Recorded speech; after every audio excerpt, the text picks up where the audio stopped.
Fortis greater Noida से बड़ी खबर। रेजिस्टेंट हाइपरटेंशन से जूझ रहे दो मरीजों का एडवांस रीनल डिनरेशन प्रक्रिया से सफल इलाज किया गया है।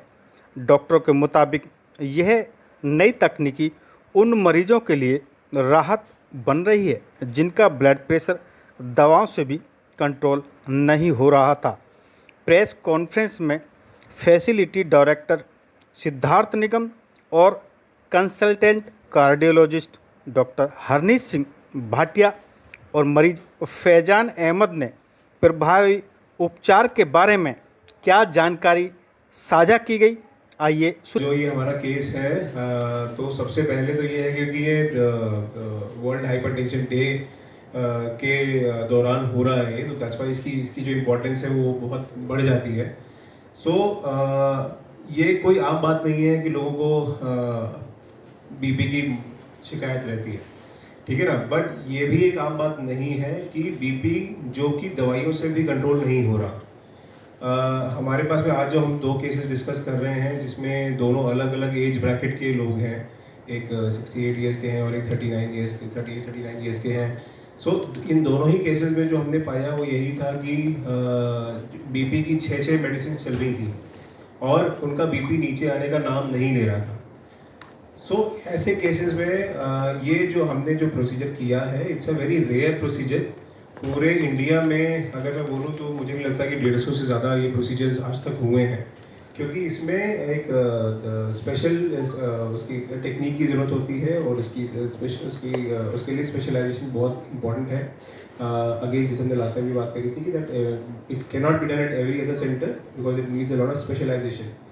सो आज जो ये केस हम लोग डिस्कस कर रहे हैं वो यही है, जिसमें जब आप ये देख रहे हैं कंसिस्टेंटली बीपी की दवा खाने से भी ब्लड प्रेशर नीचे नहीं आ रहा है, तो उसका एक सोल्यूशन जो प्रोसीजर हमने आज किया था जिसका नाम है रीनल डीनर्वेशन।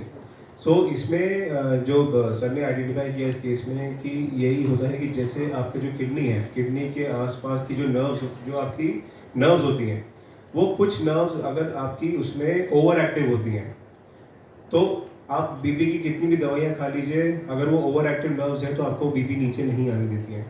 सो ये जो प्रोसीजर है इसमें हमने कैथेटर के थ्रू, जिसका स्पेशल कैथेटर होता है जिसमें कई सारे इलेक्ट्रोड्स होते हैं, उसके थ्रू हमने वो जो नर्व्स थी उन्हें न्यूट्रलाइज किया, जिसकी वजह से जो बीपी था सर, जो हमारे दोनों ही मरीजों में सक्सेसफुली वो बीपी नीचे ला पाए।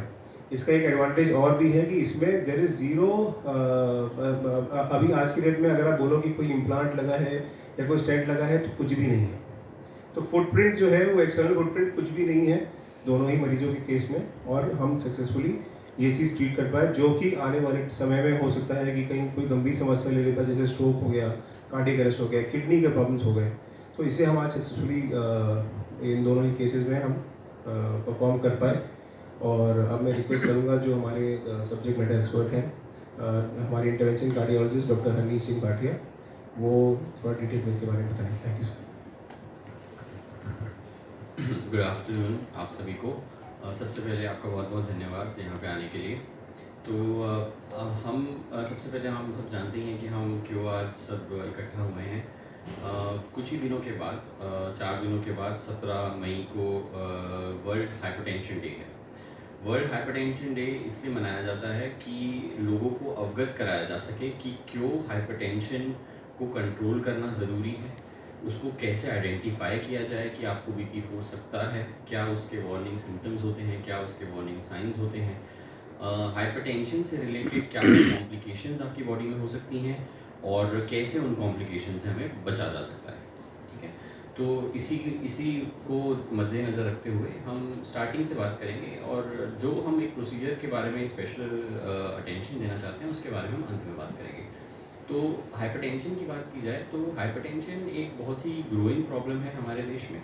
हमारे देश में इस समय हेल्थ रिलेटेड प्रॉब्लम्स काफ़ी ज़्यादा हो गई हैं, जैसा कि हमारे माननीय प्रधानमंत्री जी ने भी कई बार पॉइंट आउट किया है कि ओबेसिटी एक बहुत बड़ा प्रॉब्लम है, मोटापा जिस स्पीड से बढ़ते जा रहा है, डायबिटीज़, इस समय इंडिया वर्ल्ड का डायबिटिक कैपिटल है, और साथ ही साथ हाइपरटेंशन। ये तीनों ही प्रॉब्लम्स ऐसी प्रॉब्लम्स हैं जो बाय इटसेल्फ कोई आपको सिम्टम्स नहीं करेंगी।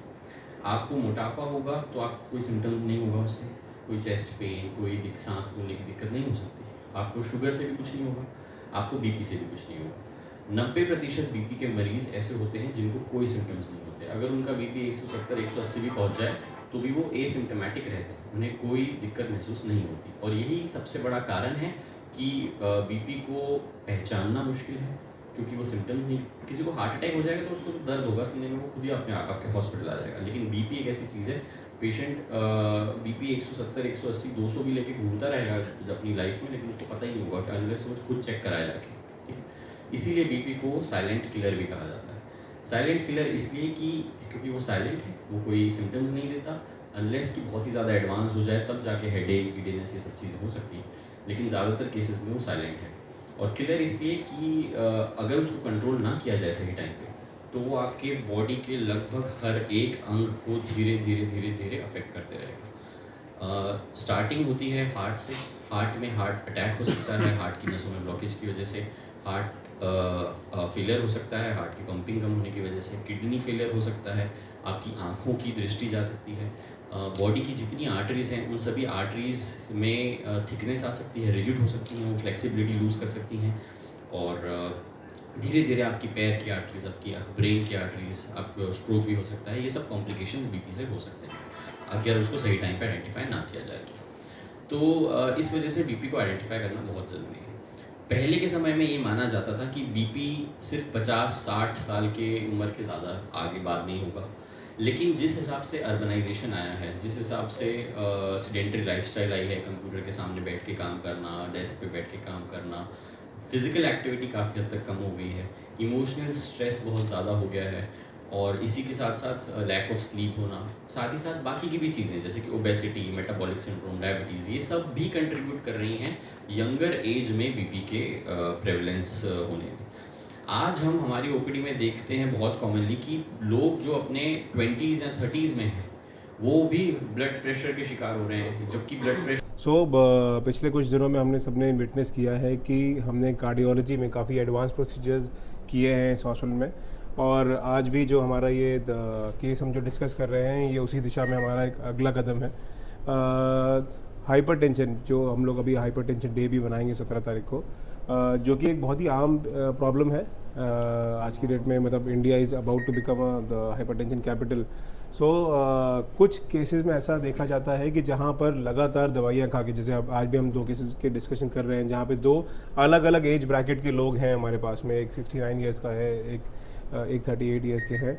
सो इन दोनों ही केसेस में हमने यही पाया था कि इतनी हाई मेडिसिन के बावजूद इनका ब्लड प्रेशर कंट्रोल में नहीं हो रहा था, जिसकी वजह से ये एक्सपोज हो रहे थे कई गंभीर समस्याओं की तरफ, जैसे कि आपके हार्ट इश्यूज हो गए या स्ट्रोक हो गया या किडनी की फेलियर की तरफ। सो कुछ केसेस में जहां हमारे पास में एक उपाय है जो कि बहुत मतलब अभी इंडिया में ही अगर मैं बात करूं तो आई थिंक 150 से ज़्यादा केसेस ऐसे नहीं हुए हैं जो हम यहां पे कर पाए। 2 केसेस हमने कर दिए हैं और एक और केस में हम सफलता की उम्मीद कर रहे हैं आने वाले टाइम में, जिसमें विदाउट हमने जिस प्रोसीजर का नाम है रीनल डीनर्वेशन, जिसमें क्या है कि अगर हम जो अपने रेगुलर जो हम लोग टेस्ट कर रहे थे उसमें हमें निकल के आ रहा था कि ये प्रॉब्लम जो है वो रेगुलर प्रॉब्लम नहीं है, ये इसमें ये जो आपकी किडनी होती है, किडनी के अराउंड जो आपकी नर्व्स होती हैं, अगर वो ओवर एक्टिव होती हैं, सो अगर हम उसे न्यूट्रलाइज कर पाए, जो कि हमने इस प्रोसीजर के थ्रू किया, सो आपके जो बीपी आपका कंट्रोल में नहीं आ रहा था वो हम इस केस में हम कर पाए। और सबसे अच्छी चीज़ ये है कि इसमें पेशेंट के अंदर भी कोई फुटप्रिंट भी नहीं रहता, there is no stent, nothing. और जो इसका एक स्पेशल कैथेटर होता है जिसके मल्टीपल इलेक्ट्रोड्स होते हैं, जो वो हम कैथेटराइजेशन के थ्रू कैथेटर के थ्रू हम इसको न्यूट्रलाइज कर पाए, और आपके सामने रिजल्ट्स हैं दोनों ही केसेस में। और वी आर वेरी प्राउड कि हमने ये केसेस यहाँ पे किए और हम पेशेंट के लिए हम इतना सोल्यूशन दे पाए। Thank you. हाँ जी, तो बेसिकली हम यहाँ पे आज जुड़े हैं एक के बारे में बात करने के लिए, जिसे हम रीनल डीनर्वेशन कहते हैं। तो इस हफ्ते हम वर्ल्ड हाइपरटेंशन डे मनाने वाले हैं 17 मई को। इस उपलक्ष्य पे हमें इस चीज़ के लिए जागरूकता फैलाने की बहुत ज़रूरत है कि क्यों बीपी को कंट्रोल करना बहुत ज़रूरी है। बीपी जो कि एक साइलेंट किलर जिसे कहा जाता है, वो आपके बॉडी के ऑर्गन्स को निरंतर डैमेज करता रहता है। किडनी को, हार्ट को, ब्रेन को, आँखों को और आर्टरीज़ को। इस डैमेज से बचने के लिए हमें रेगुलर बीपी मॉनिटरिंग और regular BP medications, lifestyle interventions, इन सब चीज़ों को फॉलो करने की बहुत आवश्यकता है। इस चीज़ को ध्यान में रखते हुए कई पेशेंट्स ऐसे भी होते हैं जिन्हें लाइफस्टाइल इंटरवेंशंस और दवाइयों के बावजूद बीपी कंट्रोल नहीं हो पा रहा होता है जिनका। ऐसे पेशेंट्स के लिए एक नया ट्रीटमेंट ऑप्शन जो इमर्ज हुआ है वो है रीनल डिनर्वेशन थेरेपी, जिसे हम RDN थेरेपी कहते हैं। ये एक सिंपल प्रोसीजर है जिससे हम आपकी पैर की आर्टरी के थ्रू किडनी की आर्टरी में एंटर करते हैं और जहाँ आसपास की सिंपैथेटिक नर्व्स हैं उसको बर्न करके जो आपकी बॉडी की सिंपैथेटिक एक्टिविटी है उसको रिड्यूस कर देते हैं। एक तरीके से आपके बॉडी के ऑटोनॉमिक नर्वस सिस्टम को रीसेट कर देते हैं। इससे बीपी में सिग्निफिकेंट कमी पाई जाती है और कई पेशेंट्स में बीपी की दवाइयाँ भी कम हो जाती हैं। ऐसे ही 2 केसेस जो हमने अपने सेंटर पे रिसेंटली किए, अलग अलग एज ब्रैकेट्स में, एक 69 ईयर ओल्ड फीमेल और एक 38 ईयर ओल्ड मेल, और दोनों ही पेशेंट्स में काफ़ी अच्छे रिजल्ट्स मिले। इनके ब्लड प्रेशर जो पहले 180 या 200 के भी ऊपर रहते थे वो अब 130-140 के रेंज में रहने लगे। और दोनों ही पेशेंट्स को जो BP related and organ damage होते हैं, हार्ट अटैक होना, हार्ट फेलियर होना, किडनी फेलियर होना, ब्रेन स्ट्रोक होना, आई ब्लाइंडनेस होना, इन सब चीज़ों से बचाया जा सका। तो आज के इस प्रेस कॉन्फ्रेंस के थ्रू हम यही लोगों को बताना चाहते हैं कि अपना बीपी रेगुलरली मॉनिटर करवाइए, रेगुलरली चेक करवाइए। साल में एक बार हर एक इंसान को, चाहे उसे बीपी की समस्या हो चाहे ना हो, अपना बीपी चेक करवाते रहना है। और अगर आपकी फैमिली में बीपी की समस्या बहुत लोगों को ऑलरेडी है तो हो सकता है आपको साल में 2 से 3 बार भी अपना बीपी चेक कराते रहना पड़े। जितनी ज़्यादा बार अपना बीपी चेक कराएंगे उतने ज़्यादा आप सुरक्षित रहेंगे। Thank you. क्या सावधानी बरतें? बीपी के लिए क्या सावधानी बरतें? बीपी के पेशेंट, जैसे बीपी के पेशेंट। तो बीपी के पेशेंट्स जो हैं, सबसे पहले तो वो अपने खान पीन में सुधार करें, अपने नमक का सेवन कम करें, ऑयली फूड का सेवन कम करें, और जो भी पैकेज्ड और प्रोसेस्ड फूड्स होते हैं जैसे कि चिप्स, कोल्ड ड्रिंक्स, इन सब चीज़ों का सेवन कम करें। इसके बाद वो अपनी लाइफस्टाइल में स्ट्रेस को जितना कम कर सकें उसके लिए योगा, मेडिटेशन जो करना चाहें वो करें, और साथ ही साथ रेगुलर एक्सरसाइज करना। वर्ल्ड हेल्थ ऑर्गेनाइजेशन के द्वारा कहा गया है कि एटलीस्ट 30 मिनट्स की एक्सरसाइज कम से कम 5 दिन हफ्ते में करनी बहुत ज़रूरी है। और वो एक्सरसाइज विगरस होनी चाहिए, इस तरीके की एक्सरसाइज होनी चाहिए जो आपको थका दे, जिससे आपसे पसीना आए, ऐसी रेगुलर एक्सरसाइज करना। और साथ ही साथ सबसे इंपॉर्टेंट आस्पेक्ट है एडिक्वेट स्लीप लेना। 6 से 8 घंटे की स्लीप डेली टाइमली लेना बहुत ज़रूरी है। इससे आपकी बॉडी की सिंपैथेटिक एक्टिविटी वैसे ही कम हो जाएगी और आपका बीपी ठीक रहेगा। जैसे कि सिद्धार्थ सर ने भी बताया, कोई इम्प्लांट नहीं है, इसलिए कोई स्पेसिफिक प्रिकॉशंस नहीं है। जो हम आर्टरी में पंक्चर करके जाते हैं तो पहले 1 से 2 दिन के लिए उसका प्रिकॉशन रखना होता है कि उस पैर को ज़्यादा हिलाएं ना, क्योंकि वहाँ से ब्लीडिंग होने के चांसेस होते हैं। उसके बाद कोई स्पेशल प्रिकॉशंस की कोई ज़रूरत नहीं है। बस अपनी बीपी को रेगुलरली चेक कराते रहें, अच्छी लाइफस्टाइल अपनाएं जैसे कि हमने डिस्कस किया, और बीपी की मेडिकेशंस रेगुलर खाएं, यही प्रिकॉशंस हैं। मुझे बीपी रहता था बहुत टाइम से, 200 प्लस 180 प्लस रहता था। 20 गोलियां खाता था दिन में, 20 प्लस। तो इसके बाद मुझे स्ट्रोक भी आया हल्का सा माइनर। फिर मैं डॉक्टर साहब से मिला, जैसे उन्होंने बताया, तो ये प्रोसीजर हुआ। उसके बाद मुझे बहुत रिलीफ है। अब मैं 10 टैबलेट्स पे आ गया हूँ, 20-22 टैबलेट से, और मेरा ब्लड प्रेशर भी 130-140 रह रहा है। कब से बहुत दिक्कत थी आपको? मुझे 7-8 साल से। कहाँ 200 दिखाया प्लस आपने अभी? मैंने सब जगह दिखाया, बहुत आप सारी कहाँ के जगह। रहने वाले हैं? यहाँ का पता कैसे लगा आपको? फोर्टिस? दिल्ली। फोर्टिस में दूसरे डॉक्टर साहब के थ्रू आया था। कहाँ के रहने वाले हैं आप? दरियागंज, दिल्ली से? दिल्ली से। अब बता दीजिए उनका नाम। जी। डॉक्टर वीरेंद्र भाटी। डॉक्टर वीरेंद्र भाटी हैं, वो हमारे भाई के दोस्त हैं। डॉक्टर साहब का उनका ही पता चला। अच्छा, आपका उनसे मिला। ट्रीटमेंट हुआ, बेहतर हुआ? जी, बहुत फोर्टिस बेहतर हॉस्पिटल हुआ। के बारे में क्या कहोगे? बहुत अच्छा, मैं अभी तक तो बहुत अच्छा रहा। तो अब दवाइयाँ कम हो गई हैं? बहुत ज़्यादा। प्लस बीपी भी तो कम। हाँ, बीपी भी कम हो गया। दवाई से ज़्यादा बीपी कम हो गया, ये ज़्यादा वो है। आपको पता चला कि क्या रीजन था, क्यों इतना बीपी आपको था? यही तो नहीं हो ही रहा था। मैंने सारी ये चीज़ें तो कर देख reason ली ही थी। नहीं पता चल रहा था कई साल हाँ, से। हम एक सारी हॉस्पिटल, चीज़ें। होली फैमिली, मैक्स हॉस्पिटल, सब जगह। कई हॉस्पिटल ट्राई, यहाँ तक कि हम सरकारी हॉस्पिटल भी गए कि शायद हमें कुछ पता चले कि क्यों ये बीपी बढ़ता है। एंजियोग्राफी भी हुई है 2 बार, मेरे ख्याल 6 मंथ पहले, लेकिन कुछ ये नहीं पता चला बीपी बढ़ता क्यों। बढ़ता है। नमक भी कम किया और सारी काफ़ी डाइट चीज़ें वगैरह ली, सब लेकिन करा। माइंड टाइम टू टाइम हाँ। टैबलेट्स भी लेने के बावजूद बीपी डाउन नहीं आराम हुआ दिल्ली से आके तो ग्रेट बताओ फोर्टिस हॉस्पिटल वो की फोर्टिस टीम को क्या हॉस्पिटल नहीं अरे डॉक्टर की thank वजह you से, बोलेंगे। डॉक्टर हनीश की जी वजह से हमें बहुत मैं हेल्प करी कहूँगी, इन्होंने, सर ने हमें बहुत आराम- हेल्प करी। या आपकी जो फैमिली में भी उन्होंने किसी को है, पेरेंट्स को भी? हाँ पेरेंट्स पेरेंट्स को था। मैं ये चाह रहा सिद्धार्थ डायबिटीज जी दिल्ली दरियागंज से हूँ और मेरा 7-8 साल से मुझे बहुत परेशानी हो रही थी।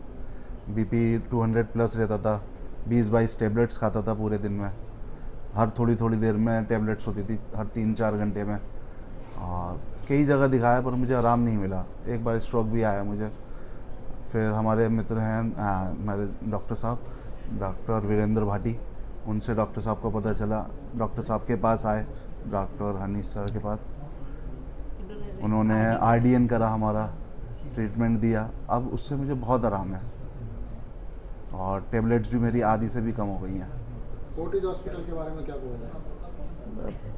सही है, बढ़िया है। आप क्या कहोगे? हॉस्पिटल तो ठीक है, हमें तो मेन डॉक्टर से हाँ। ज़्यादा अच्छा मिला। डॉक्टर हनीश ने जो हमें कंसल्ट किया, बहुत अच्छी गाइडलाइन दी कि इससे हमारा बीपी कंट्रोल हो। इतने सालों के बाद हमें जो अच्छा ट्रीटमेंट मिला